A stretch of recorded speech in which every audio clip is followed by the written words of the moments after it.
So... I know. It's like, you're like, so yes, yes, you know, no. Yeah, you're like, yeah, exactly. But you have to see it. You know, it's a really good cry. You know, I think it's really... everybody has a different reaction at different places throughout the movie. You know, the relationship between her and her father, or the love story, or her and her best friend, and how differently people sort of approach dealing with love and death. Yeah, that was the bit that made me boohoo the bit was when you were talking through the door to your friend on the other side of the door. Yeah. Oh, I was in bits. No, if I'd been watching that on a plane and a bit drunk, I would have been howling. I was holding it back because I was at a press screening. Listen, A Little Bit of Heaven, it opens next Friday. We've got a sort of a little bit of a taster of A Little Bit of Heaven. Here's a montage. To the youngest, the hottest vice president in the history of advertising. What if I want something more? What if I don't? You look familiar. Have we had sex? I'm sorry? Please tell me you're not flirting with your doctor. So what if I am? Okay, Marley, we're gonna need to run some tests. There are alternative therapies. Like people cured? Yeah. What are you afraid of? I'm scared this entire night's gonna go by and you're never gonna kiss me.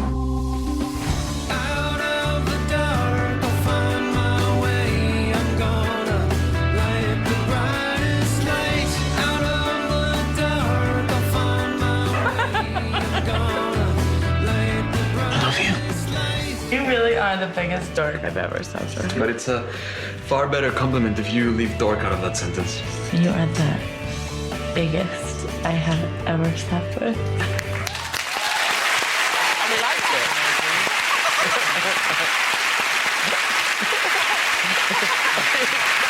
It's now, the thing that interested me was the scene where the doctor, your lover, he's there. Now, he looks like he's in the all...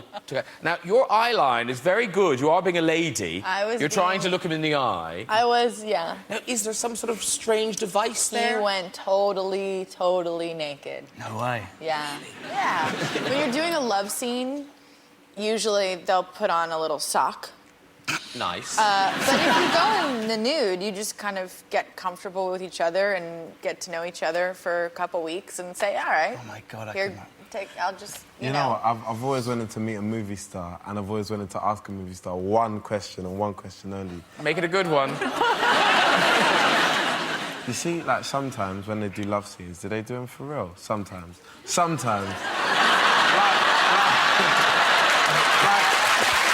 must do! Like, Graham, you must have seen a few films and said, that looks a bit real. Like. I've heard rumors of older movies, like there was a Donald Sutherland, Julie Christie movie where there's a famous thing. Just here, they didn't do it. Did you ask him? Don't look now. We didn't bother. Don't look now, yeah, because there's a famous... He's really talked about how it's not true. It's not true, yeah. See, but weird how that story got out there. Here's the thing. I think it would be impossible if... I mean, I don't know if maybe some... I not in my experience. I'd audition, certainly. No, but I have a feeling that, you know, it's so technical. I would think that, you know, there's all these gaffers and lighting guys. Yeah, but what about a married couple? Like, for example, you know... Definitely not. No? What are you talking about, Tony? I'm watching telly. Thank you for your contribution, Yeah, Tiny. no, I love that. I've always wanted to ask them one question. One question. That's it. Just one question. Thank you very much, Kate. Thank you. Now, Kate, you've got a baby on the way and possible engagement, I don't know. But certainly with the baby, people like to give people cakes, don't they? Like celebration cakes. It's a simple, acceptable, affordable gift. And yet, beware, things can go wrong, right? And there's this website, and it's called Cake Rex, and they've brought out a book now. And it's when professional cakes go wrong, right? So the basic premise of professional cakes that go wrong is when you ring up and they say, oh, what would you like on the cake, right? And then people get it wrong. So, for instance, there's a God bless everyone inside a heart. See what they've done? They've gone, I'd like God bless everyone inside a heart. They've just written the whole thing. I mean,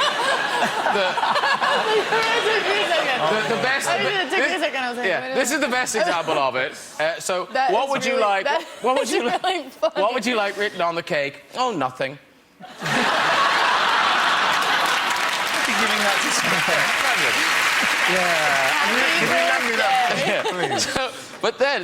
So then they get into the idea of This is a good baby cakes rather.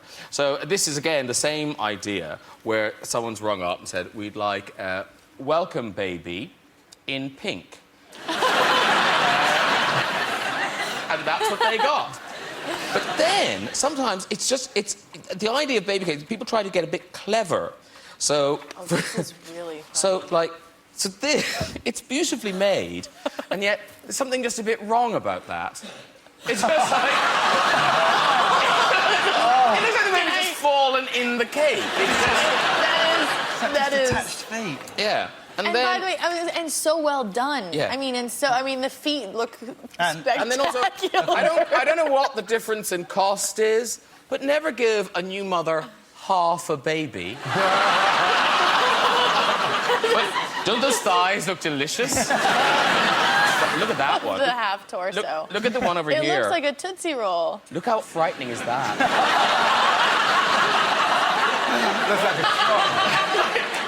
No new mother wants to cut arms off a baby. Hand anyone? That's really funny. And then, look, this is so disturbing. Oh, no, I can't. No, Look at this. they must have taken a photo. So we want a cake of the baby, right? They must have taken the photograph of the baby the second it was born, right? There's the baby. There's a full-length one over here. Hang on. By the way, it looks like an old person. It looks like a nun. It looks like the face of It looks like my nan with sunburns. Welcome back from your holidays. Fell asleep in it, love. Yeah.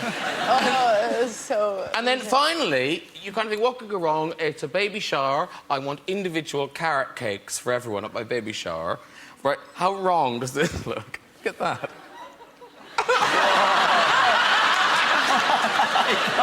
It looks like the opening ceremony of the Beijing Olympics. Well done, okay, people. I do that. Look at it. That is hilarious. Messages underneath that. Now, really Russell funny. Kane, very Yes. busy man. You're Yes. on tour until... Is it until July? Well, no, I'm on tour till May, officially, and then I start previewing the next one straight away. Oh, so till July. Till July, yeah. Oh, and then you're in Edinburgh. Yeah, it just carries on and on, really. So you sort of do the new show in August, and you get about a week off, and then I'm touring from September till May. Is this the show that won the big prize in Edinburgh last year? Yeah. It was, Well, congratulations. I mean, it's a big deal. It's a... Yeah. This is another big difference between the Americans and the Brits and the Australians. So when I gig in America or I'm not Australia... Australian. No, but I looked at you because you've been nominated for a few awards recently, and I wonder what the difference would be. Because this is the only country where if I get nominated or win an award, a sense of dread comes over me before I go on stage. If I'm about to go on in America and they go, he's won an award, they go, oh my God, that must mean he's going to be great. Hooray! He's from London, am I saying it right? And then you go on. And the audience believe in you. But in this country, as soon as you win something or get nominated, it's like, prove yourself, you Lego-head prick. Won a prize, have you? Don't crack me. But yeah, it's still brilliant.